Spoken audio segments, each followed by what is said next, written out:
I remember the first time an employee told me that what I was asking them to do wasn't a part of their job. Yeah, I was working for a big box retail, and I had just hired someone for the frozen department. The job description actually had frozen department in the description. And after all of the interviews, hired the guy, got him on the job, got him on the floor, and brought him into the walk-in freezer. And he felt that 8-degree, maybe it was negative degrees at that time, I'm not even sure. He felt that temperature and looked at me and said, I wasn't hired to do this. I was a little shocked. What do you mean you weren't hired to do this?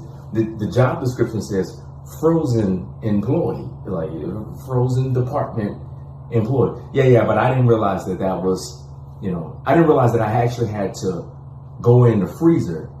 And honestly, I didn't know the freezer was that cold. Like, I was thinking about, like, at home, we have a freezer. I didn't put the pieces together.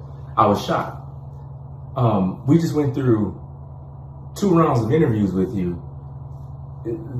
The job description says the frozen department, and you're shocked on the fact that you actually have to go into the freezer to do the work, and so that you weren't hired to do this. Look, needless to say, that was his first and last day on the job. But it got me thinking about something.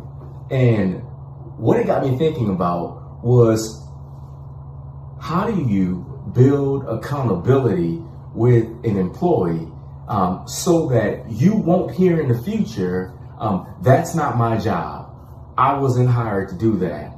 And you get results from that employee without feeling that level of backlash. So I want to talk a little bit about that. Let's go to the board.